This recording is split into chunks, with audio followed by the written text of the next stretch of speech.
Praise Lord. വാത്സല്യ സഹോദരങ്ങളെ, ദൈവം എന്നിലൂടെ ചെയ്ത അത്ഭുത സാക്ഷ്യങ്ങളാണ് ഈ ദിവസങ്ങളിൽ ഞാൻ പങ്കുവച്ചുകൊണ്ടിരിക്കുന്നത്.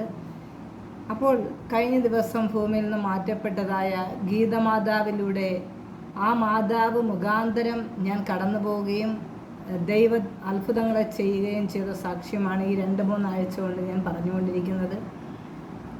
ഒരു ദിവസം രാവിലെ എന്നെ ഗീതമാതാവ് ഫോൺ വിളിച്ച് പറഞ്ഞു, സിസ്റ്ററെ, എൻ്റെ ചേച്ചിക്ക് ഒരു പ്രശ്നമുണ്ട്. ആടിനെയൊക്കെ നമ്മൾ കണ്ടിട്ടില്ല, അതിൻ്റെ ഇവിടെ ഇങ്ങനെ കിങ്ങിണി പോലെ തൂങ്ങിക്കിടക്കുന്നത് കണ്ടിട്ടില്ല, അതുപോലെ ഒരു ഇത് എൻ്റെ ചേച്ചിക്കുണ്ട്. അപ്പോൾ അവർ താമസിക്കുന്നത് നെയ്യാറ്റിൻകരയാണ്. അപ്പോൾ ഇത് സർജറി ചെയ്താലേ ഇത് മാറ്റാൻ പറ്റുള്ളൂ എന്ന് ഡോക്ടർ പറഞ്ഞതുകൊണ്ട് ഇത് സർജറി ചെയ്യാനായി തീരുമാനിച്ചു. അങ്ങനെ ഇരിക്കുന്ന സന്ദർഭത്തിലാണ് ഈ ആൻറ്റി പറയുന്നത്, എൻ്റെ ഭർത്താവിൻ്റെ ക്യാൻസർ മാറുകയും എൻ്റെ കുടുംബത്തിൽ ഇത്രയും അത്ഭുതങ്ങളൊക്കെ ചെയ്തെങ്കിൽ നിശ്ചയമായും നിൻ്റെ ഭവനത്തിലും ദൈവം അത്ഭുതം ചെയ്യും, നിനക്ക് വേണ്ടി ദൈവം അത്ഭുതം ചെയ്യുമെന്ന് പറയാനിടയായി. അങ്ങനെ ഈ മാതാവ് എനിക്ക് നമ്പർ തന്നു, എന്നെ ഫോൺ വിളിച്ചു.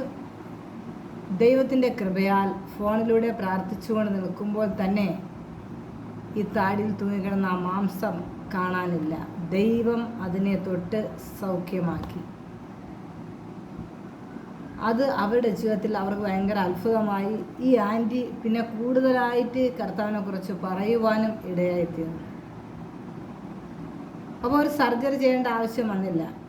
അപ്പോൾ നമ്മുടെ വിഷയം എന്ത് തന്നെ ആയിരുന്നാലും, എത്ര പ്രയാസമേറിയതായാലും, എത്ര കഠിനമായ വിഷയമായാലും, നമ്മൾ ദൈവത്തോട് പറയുകയാണെങ്കിൽ ദൈവം നമ്മുടെ വിഷയത്തിന് മറുപടി തരാനായി ഇടയായിത്തീരും. അങ്ങനെ ഇരിക്കുന്ന സാഹചര്യത്തിൽ ഒരിക്കൽ ഈ മാതാവിൻ്റെ മൂത്ത മകൻ, അവന് ഭയങ്കരമായ ബാക്ക് പെയിനാണ്.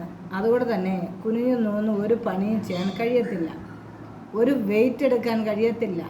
അവൻ്റേതായ കാര്യങ്ങൾ പോലും ചെയ്യാൻ കഴിയാത്ത അവസ്ഥ. പിന്നെ എങ്ങനെയാണ് ആ മകൻ ഉപജീവന മാർഗത്തിന് കടന്നു പോകുന്നത്? ഒരു കൂലിപ്പണിക്കാരനായ ഒരു മകൻ. അപ്പോൾ എന്തായാലും ഒരു ദിവസം, അപ്പോൾ ഇടയ്ക്കിടയ്ക്ക് ആൻറ്റിയുടെ വീട്ടിൽ ചെന്ന് പ്രാർത്ഥിക്കുന്നത് പതിവായിരുന്നു.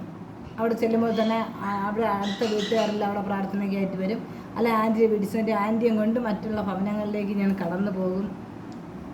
അങ്ങനെ ഈ മകനെയും പ്രാർത്ഥിക്കാൻ വിളിച്ചു നിർത്തി. പ്രാർത്ഥിക്കുമ്പോൾ അവൻ നട്ടലെല്ലാം ദൈവം പൂർണ്ണ സൗഖ്യം കൊടുക്കും. പിന്നെ ഇതുവരെയും അവനെ വിഷയം വന്നിട്ടില്ല. അപ്പം നമ്മുടെ കർത്താവ് തരുന്ന സൗഖ്യമെല്ലാം പൂർണ്ണമായിരിക്കും. അവർ യേശുവിനെ അറിഞ്ഞോ അറിഞ്ഞില്ലയോ, ഇന്ന് വരെ അവരുടെ ജീവിതത്തിൽ അവർ പൂർണ്ണമായും യേശുവിനെ രക്ഷകനായി സ്വീകരിച്ചില്ല.